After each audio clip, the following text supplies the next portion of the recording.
into that on your top right corner of your screen. And the chat on your bottom right is open, and we're going to be grabbing questions. So don't be shy. Drop questions, comments, concerns, drop everything in there, and we'll be grabbing the best ones as we go along here today. I also want to say that I want to thank everyone who has subscribed to our YouTube over the past month. We've seen a ton of growth over there, and we really do appreciate all the interactions. For those of you who have yet to subscribe, we're going to drop the link in the chat now. The page is super valuable for us. It hosts all of our video and audio content. All of these sessions are available there on demand.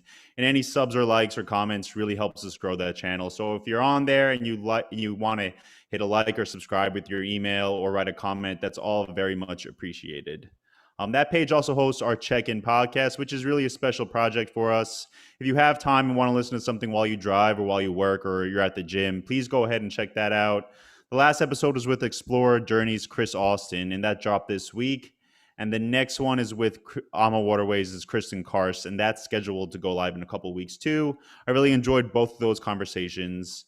So those are available on our YouTube and on Spotify and Apple Podcasts or wherever you get your podcasts.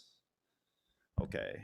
So today I'm very happy to welcome Lisell and Sanya Weston, two past MasterAdvisor guests who are joining us again today to talk about all-inclusive travel. Sanya is the CEO of Your Premier Travel Service based in Michigan, and Melissa is the Executive Vice President at Lisell Travel, which is based in Dallas.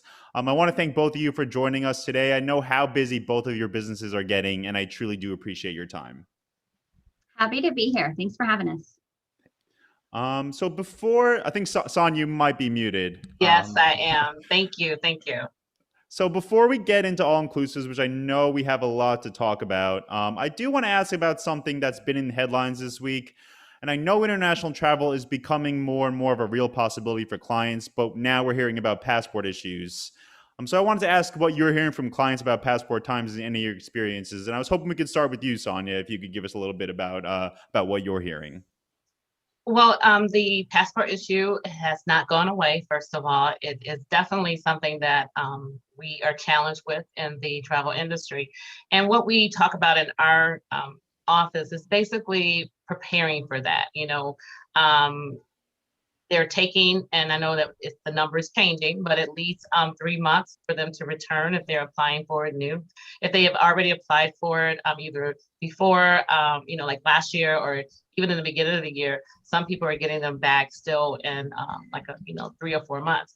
So the best thing to do is, just make sure your agents are getting copies of your clients' passports if they have them, because a lot of people don't pull it out until the last minute, and then that's when they discover that it's either expired or their name has changed or whatever the case is. So that's one of the number one things and number one changes that we've made in our office. So it is a problem, but as travel professionals, we need to just make sure that we are proactive in that area. Yeah, I've never heard that as a tip for advisors to have, to make sure you're sort of acting as a concierge to your clients in terms of getting your passport renewed. That's a really unique tip. You have to be careful because you don't want to take responsibility. Like if they send it to you, then they're like, oh, you had my passport, you should have made sure that everything was okay. But what we do, we just say as an edit, an added, I guess, I don't want to call it a luxury, but it's just part of what we do. We want to make sure that everything's going to go smooth, and that is why we ask for it. And we have had no pushback from any of our clients. And actually, it has made our lives very easy because of what's going on right now. Yeah, well, and Melissa, I know you've had a couple of experiences with clients and passport issues over the past little while here. Could you tell us a little bit about what you're hearing and what are you talking about with your clients?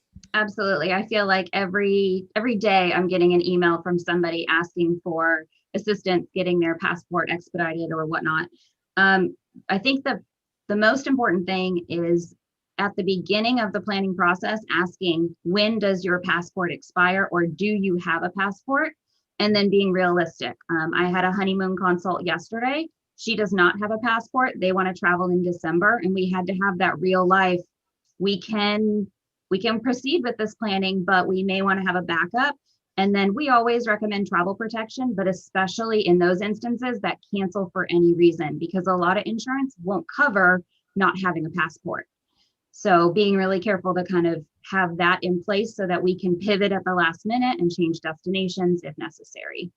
Yeah, I know, because we were speaking before the call, and I know a lot of advisors were anxious to be able to send clients places now that COVID's over, but now it just seems to be another issue, and it seems to make the job of travel advisors even more difficult now. So I appreciate you both giving us your insights, but I do want to get into all inclusive resorts now, and that segment, because I know that's why a lot of the people who are attending the call are here. And I want to kick it off by sort of asking I want to ask about your typical clients for all-inclusive travel. I know there's a lot of different properties that market to different kinds of clients, but I want to ask you, who are your typical clients that are coming to you seeking those all-inclusive vacations over and over again? And Melissa, I was hoping we could start with you on this one. Perfect. So when I really kind of got into the all-inclusive market 6-7 years ago, it was as part of the destination weddings. So a lot of my clients that were going to attend the event, and it could be families, it could be couples, it could be friends or singles traveling. But it was really that brought it in. And then I kind of saw a shift over the last few years of more families that realized this was a great way to travel. There's something for everybody.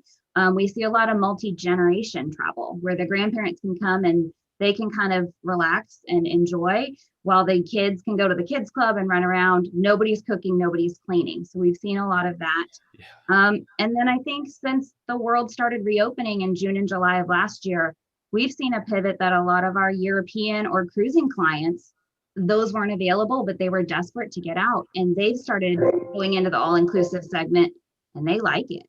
I mean, I think that they'll continue to be repeats.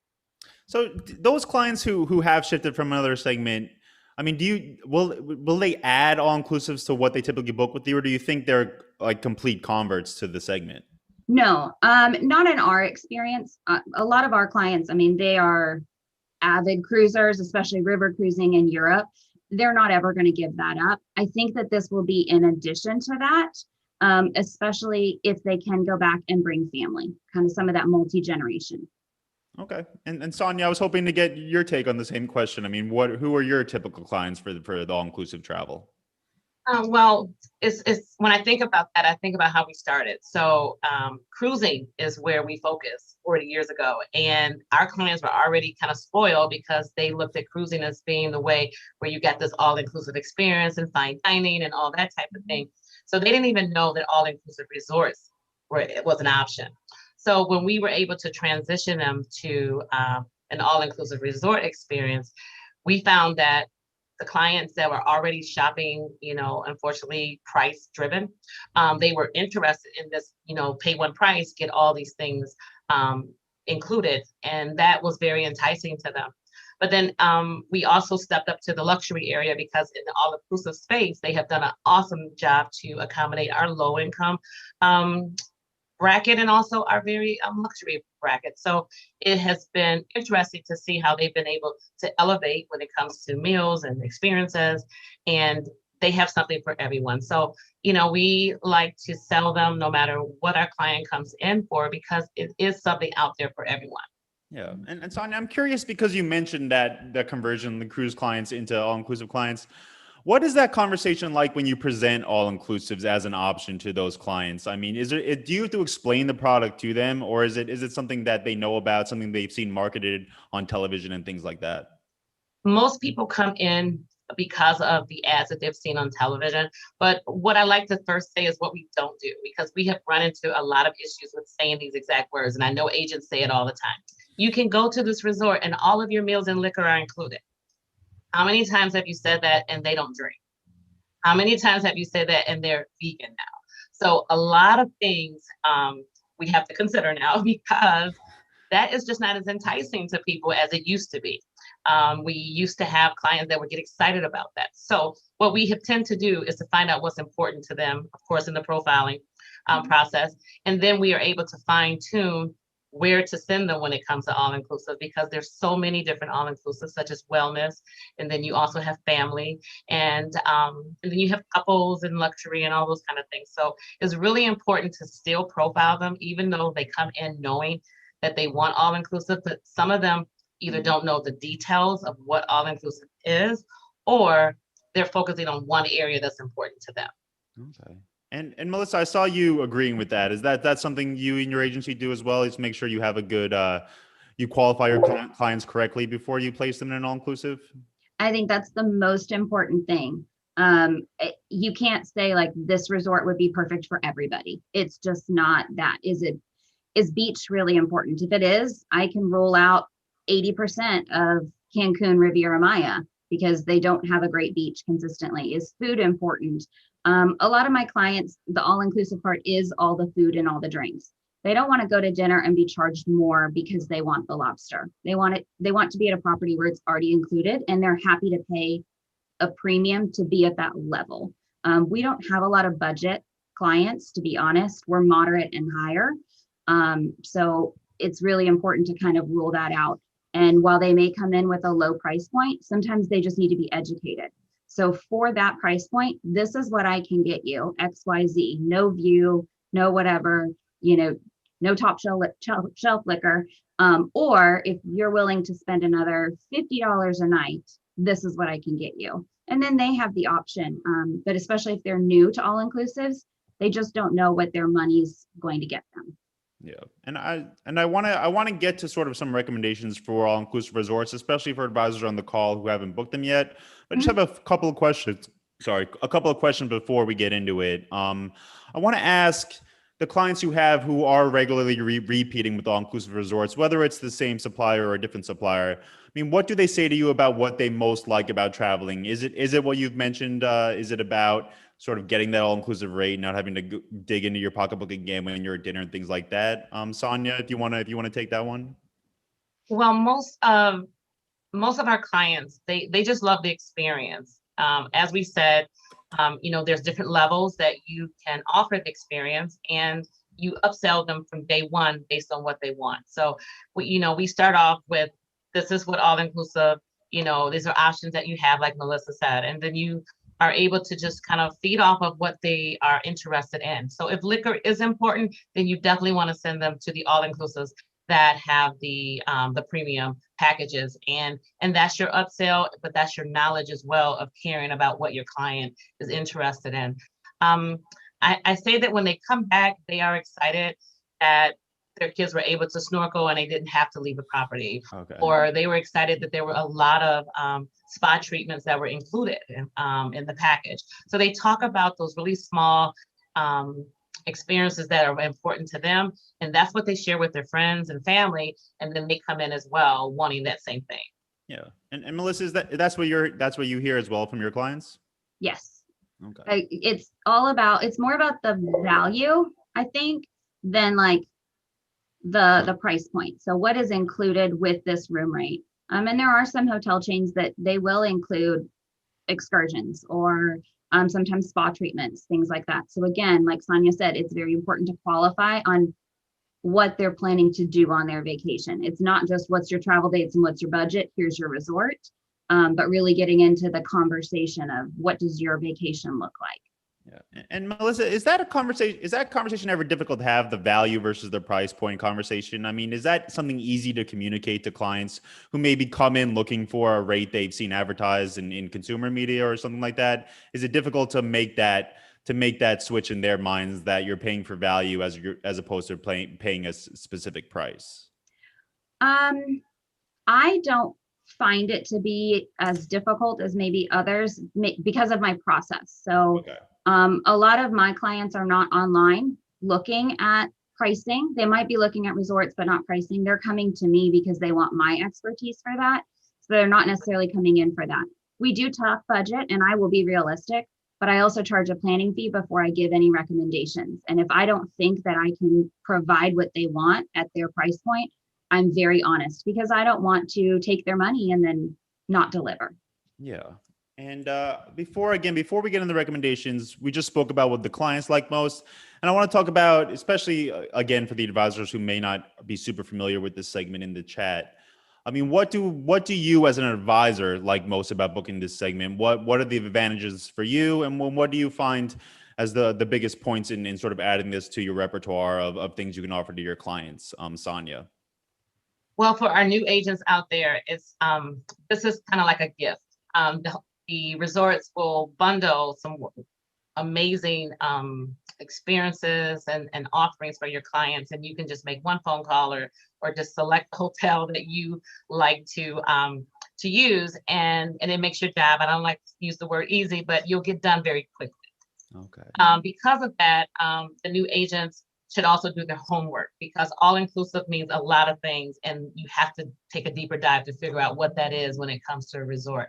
So I always tell my new agents is to pick a brand that you would like to be loyal to and decide where that client will fit within that brand. And, unlike Melissa, we do get clients that are price checking, which is okay because we do charge a fee as well. So we don't mind if they come to us and they want us to do a lot of work and price checking and all that kind of thing, because we now have them as a client and they'll return. But they come in with a price in mind, and we have to flip that to give them the value or allow them to understand that there's more out there if you were to pay just $50 or $100 more, and we have to educate them on that. So one of the tips I give them is be loyal to brands that you are familiar with, and be able to categorize your clients into areas that fit perfectly for them. Okay. And Melissa, I want to give you a chance to answer too. I see we have a question in the chat. I just want to remind everyone that I'm going to grab a few questions as we go along today. So please drop them in the chat. But Melissa, I mean, what are the biggest positive points for you booking all-inclusive vacation as a travel advisor? So again, I do a lot of destination weddings, and all-inclusives make it easy, because as soon as that destination wedding couple decides where and when they're getting married, I just have to figure out when their guests are coming in, how many nights they want to stay, and which room category. So it's already all there for me. And again, like that multi-generation group, same thing. You've already got your destination, and I'm just figuring out timetables for everybody and to make the budget work. So some people might be staying in the lead-in garden view parking lot view room, and some might be in an oceanfront butler suite. I sell a lot of Europe as well. It's Okay. much easier to sell an all-inclusive because, as Sonia said, it's all bundled. Like, you get your airfare, you get your transfers, you get your hotel, you're done. Whereas in Europe, you're doing a lot of FITs and there's more moving pieces. Yeah. So for new agents, I feel like this is a good place to start. The downside is there are thousands of all-inclusive resorts across Mexico and the Caribbean. And Sanya had a good piece of advice to pick a brand. I like to really pick 2 to 3 brands to partner with, like a moderate, a luxury, and then an ultra luxury, and to make sure that those brands have family resorts, adults resorts, and then some that are family resorts with adults only sections within. And the most important is get on the ground, get to these resorts so that you can see them, feel them, touch them, because everybody puts their best foot forward online and puts their best pictures. Melissa, what is the process for getting on the ground? Is it a big task for resorts to let agents take fam trips and experience the resort firsthand?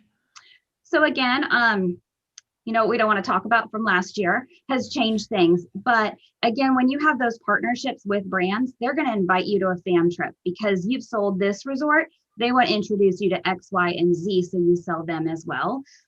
Also reach out to your TO partner. If you have one that you have a good relationship with, same thing. They want to bring you so that you can sell more or sell better.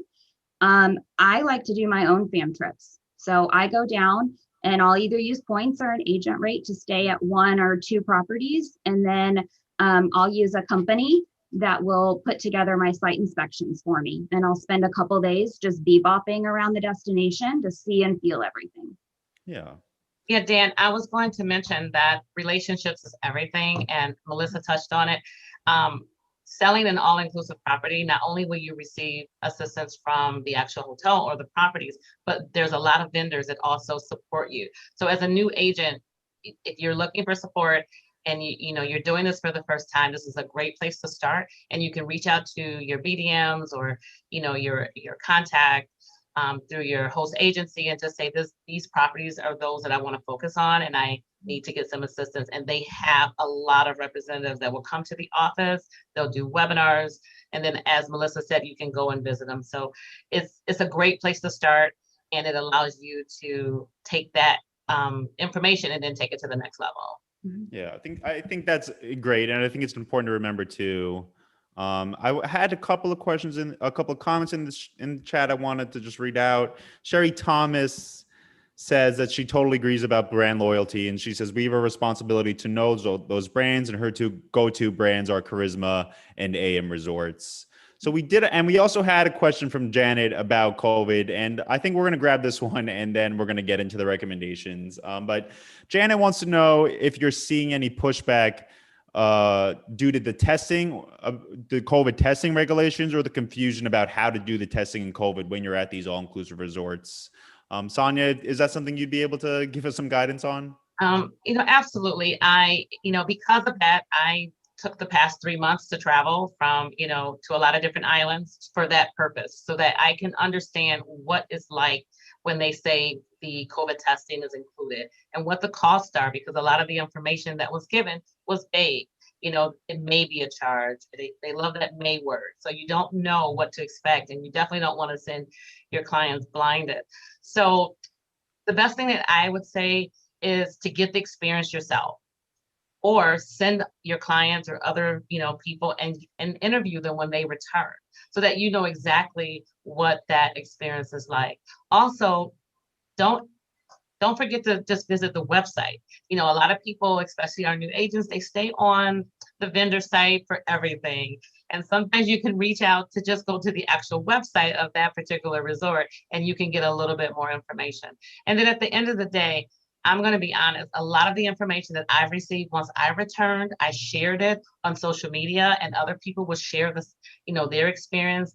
And I mean, St. Lucia, and I don't like to make anyone better than the other, but they have done a great job within their social media Facebook page on assisting people with filling paperwork out, and their turnaround time has been amazing. So I'm quite sure all the other destinations are working to offer that same service. But if you were to join those Facebook social media groups, it would just be amazing with the information that you get. Yeah. And we had a question in the chat, and I want to let Melissa take this one too. And it was maybe something we should have tackled in the first place, but we had somebody just want a definition. Laverne wants to know if we can define all inclusives. And I know I keep her saying all inclusive resorts, but that's not necessarily the correct definition. I was hoping, Melissa, you could give us some insight on that too. So I didn't look this up ahead of time, but traditionally, most Americans look at an all-inclusive resort as a place where they stay at a hotel and their food and beverages are included. And food is typically not just breakfast, lunch, and dinner. It normally will include room service, snacks, things like that. And then drinks are both alcoholic and non-alcoholic, coffee, teas, sodas, all the things. So really that's the definition of all-inclusive in my mind. Okay. All right. So again, I thank you all for your comments. We have about 25 minutes left, and we have a bunch of questions, but we're going to do our best to pay attention to the chat and grab some more questions and comments. But I want to get into some recommendations, because I know we mentioned how many all-inclusive options there are in the Caribbean and Mexico. And while it is easier to book for advisors, sort of seeing that list might be overwhelming, and I want to see if we can provide some guidance for them. So Sanya, I was hoping we could start with you. If you have any recommendations for all-inclusive resorts for a specific kind of clients, and I was hoping we could start with multi-gen groups or family travel who are hoping to sort of spend some time together in the Caribbean or Mexico. Absolutely. So for family travel, the first thing that stands out is the Hard Rock.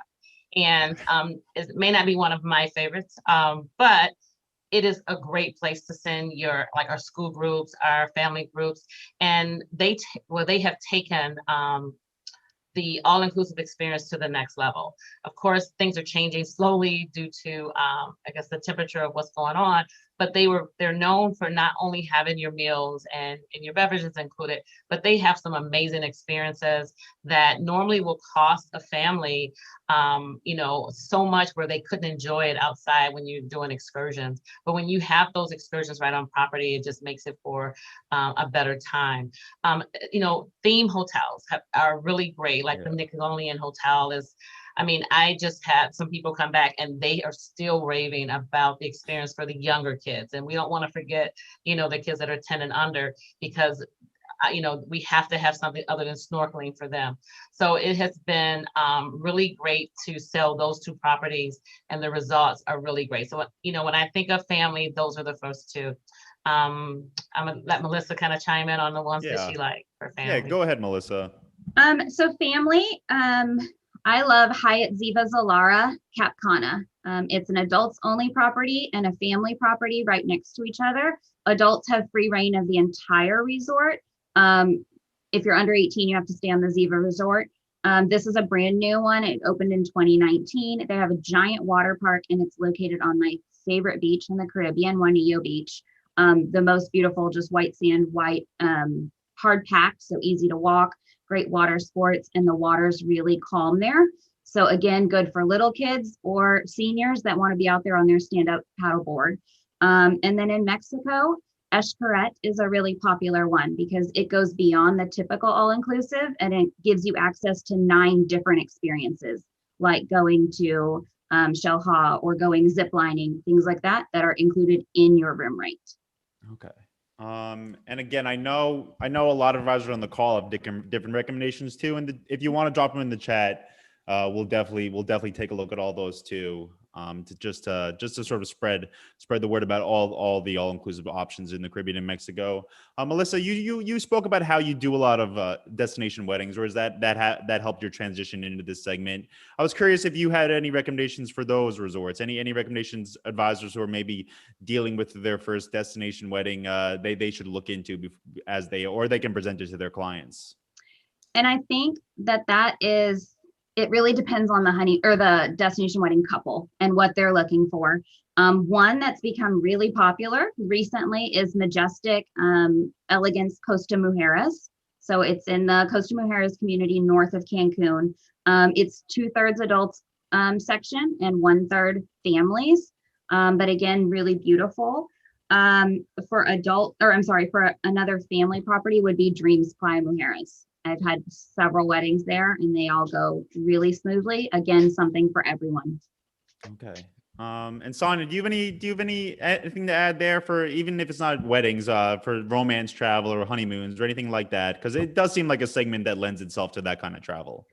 The all-inclusive space is really wonderful for your adult-only travel. They're doing a great job with adding adult-only to most of the properties. Even if they were, the 18 and older, they're also pulling aside where you have even a better experience with the older adults. So I'm a LeBlanc person. My clients love LeBlanc. The experience for the guests when they go to the destination wedding is amazing. So it allows them to be return clients.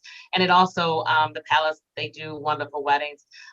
Also, when you say Hyatt, I actually love the Hyatt for my corporate groups, but they do wonderful weddings as well. And when you get the luxury of the Hyatt and add an all-inclusive piece to it, it's just a win-win situation. All of the, I guess the higher ends tend to have the placement, like you say, Melissa said, the beaches are beautiful. They add all of the extras. So, you can't forget, quality is quality. And if the brand has been known for quality, just know that if they add an all-inclusive piece to it, it's either going to take it to the next level.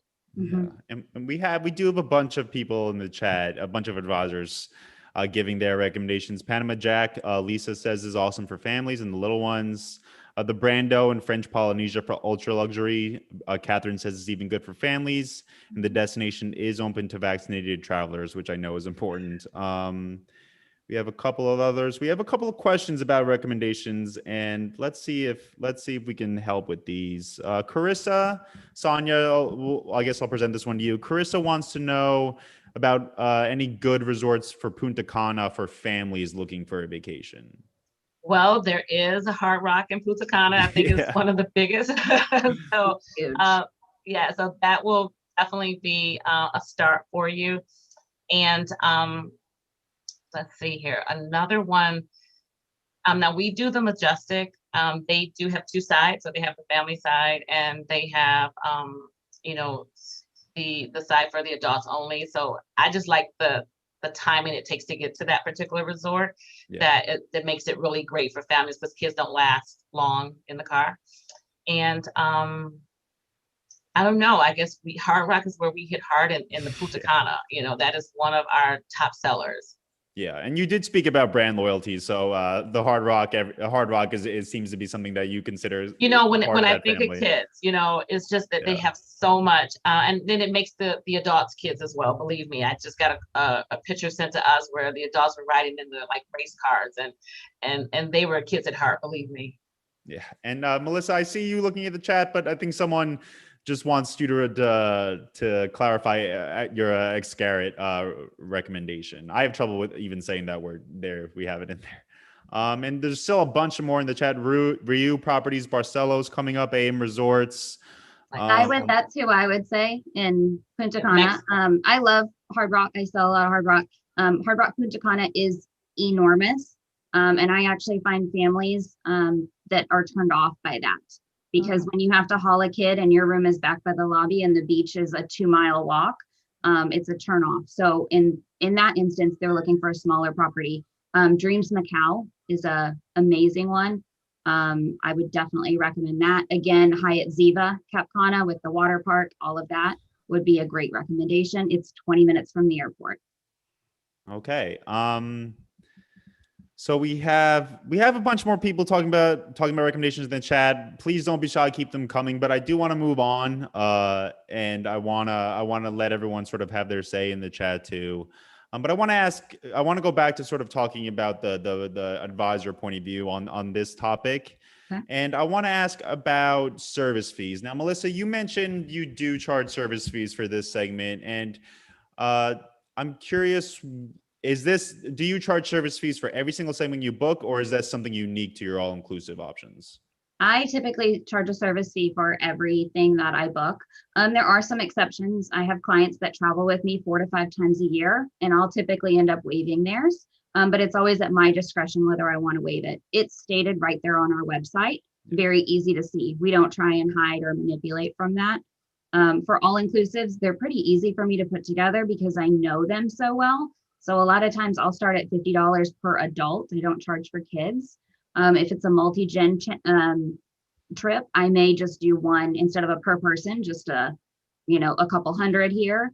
My destination weddings start at $750, and that's about to go up August 1st.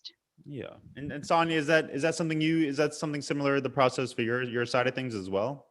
We take a different approach. We don't charge a service fee for our all-inclusive clients, but what we do is a plan to go fee. We do that with all of our clients. Therefore, it does motivate our agents so that they know that they have something to start with when they're working with their clients. But as Melissa said, it's very easy to do the all-inclusive. So we tend to just knock those out pretty quickly. But when it comes to our destination weddings, we do charge a fee. We have charged a fee as low as $500, depending on the destination, and as high as $1,500, because we do focus on a lot of weddings that are very detailed when it comes to our ethnic weddings. So that is definitely a place where you want to investigate about what cost would be best for your time, because destination weddings, it just takes a lot of time and there's a lot of details that need to be considered.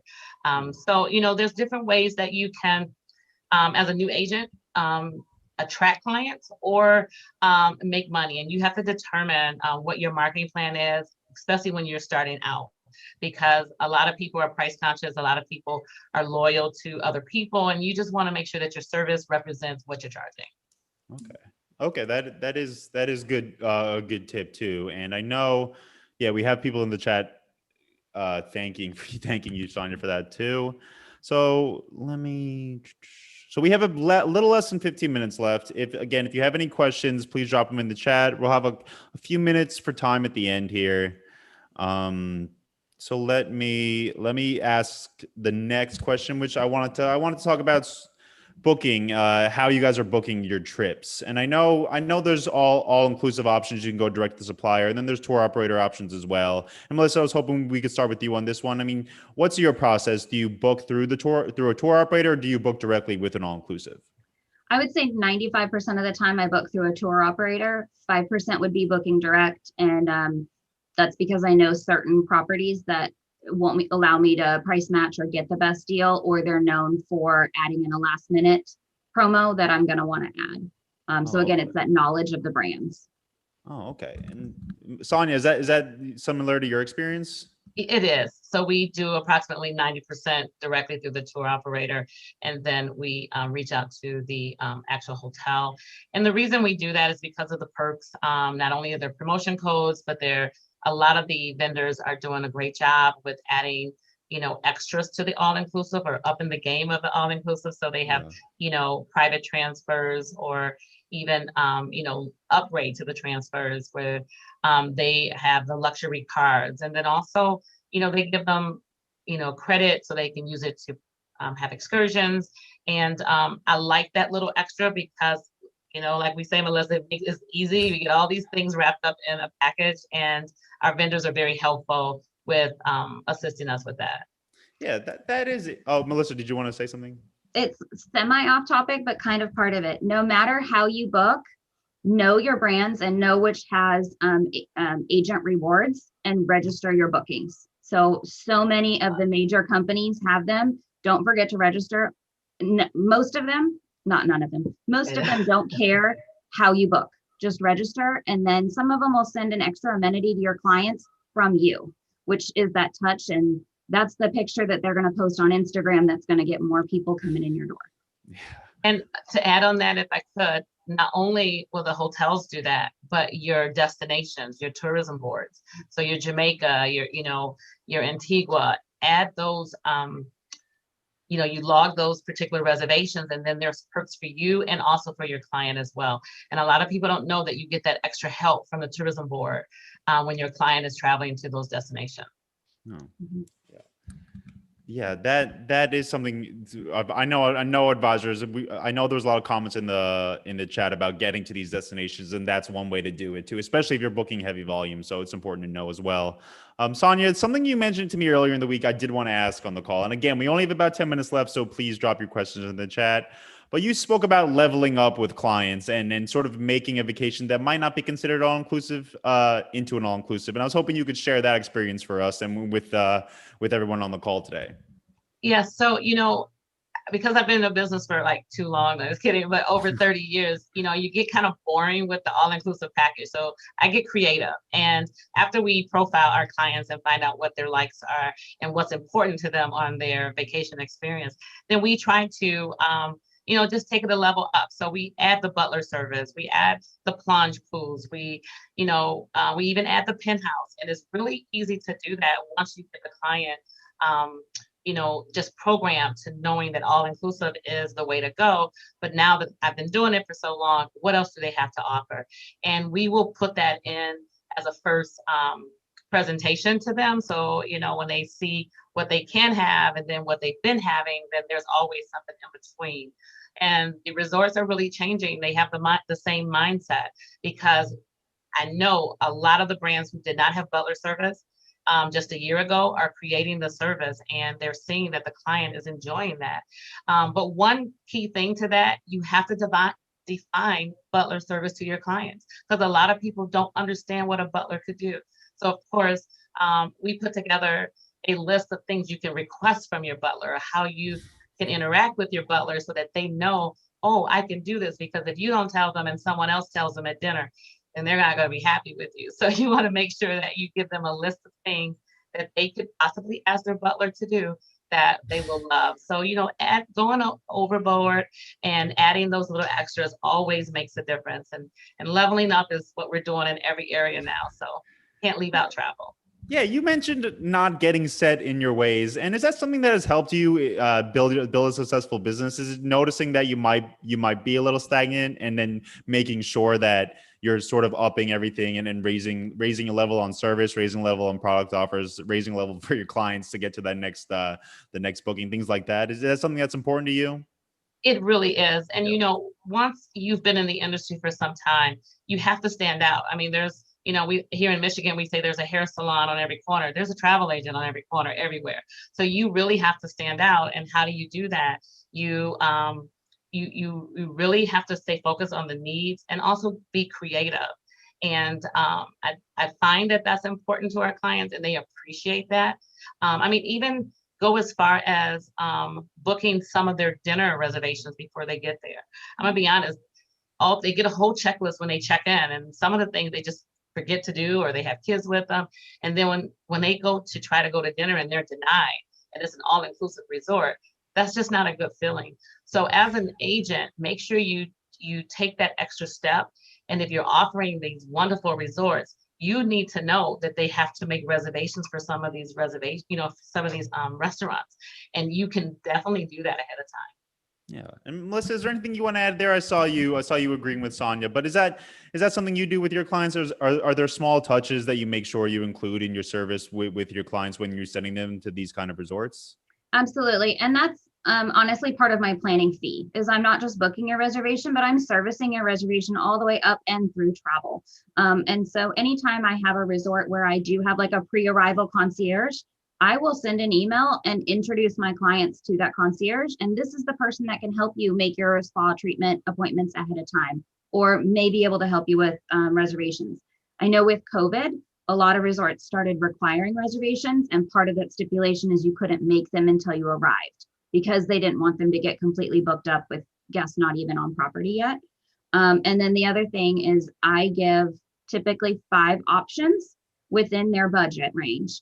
And sometimes that'll be like 3 different resorts, but I'll put in different room categories. So I may give, here's a one in yours, but if you're willing to splurge, we can upgrade you to this room, and it includes X, Y, and Z. I'm also very visual. So with my presentation or with my options back to my clients, I do a Loom presentation, and I'll throw in photos, or if I have a link to a YouTube video or one of my personal room tours, I will put that in there because my clients expect that. Okay.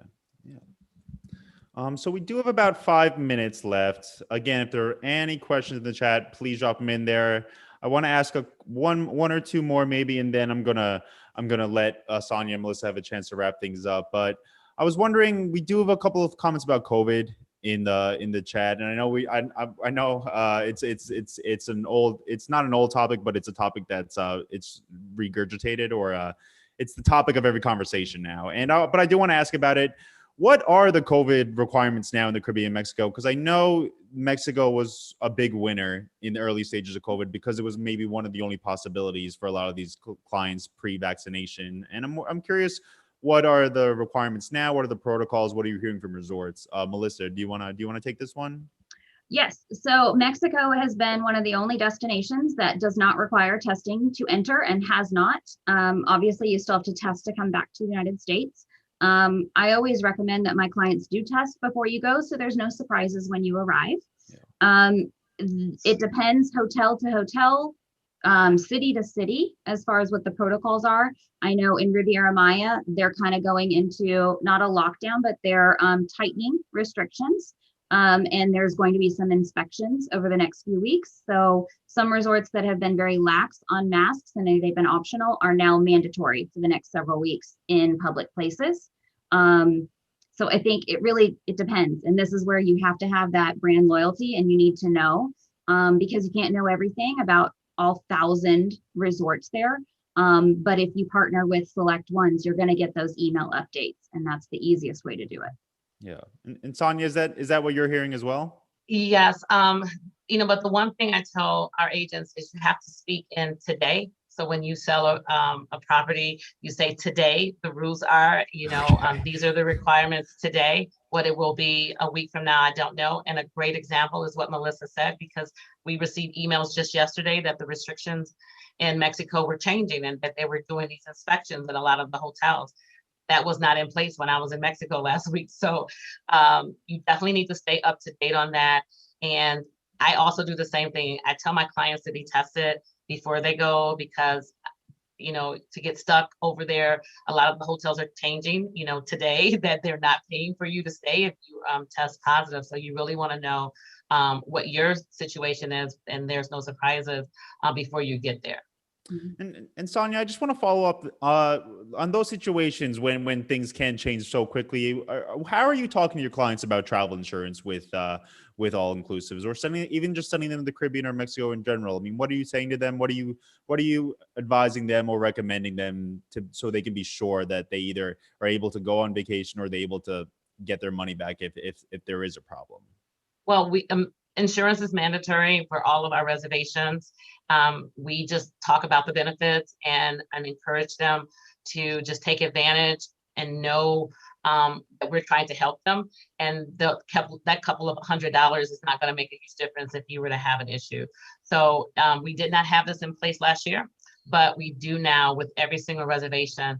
We include insurance, and we don't include the lower price because we're talking to agents. You need to know that a lot of the insurance, especially with the wholesalers and the vendors that you use, they do not secure your commission unless you purchase a certain type of insurance. And you need to know that that is not the lower price insurance all the time. So you need to do your due diligence as well, because you don't want to do all this work and then you don't receive anything. So commission or a portion of the commission can be protected by your vendor because of the type of insurance that you buy. Yeah. And Melissa, I just want to give you a chance if you want to add anything there.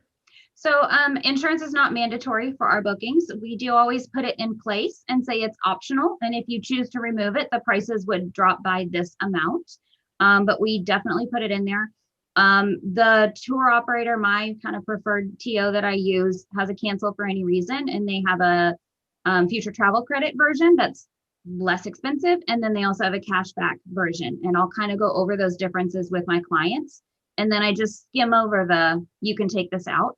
If they do choose to, we have a waiver they have to sign that they've declined travel protection, just so they don't come back later and say, well, you didn't tell me. Okay. So I want to wrap up. I want to give both of you a chance to sort of give any final remarks, but we do have an interesting question in the chat, and it's a very specific question. And I'm not sure either you can answer this, but I think we should ask it. We have Kent, who says he's from SoCal, and he says, are there any pet-friendly resorts that you could recommend? He says he is a client that won't cruise because they can't bring their small dog with them. If either of you have any recommendations. AM resorts. There are certain AM resorts that will allow you to bring a dog. I believe the max size, it's either 25 or 35 pounds. I'm not sure.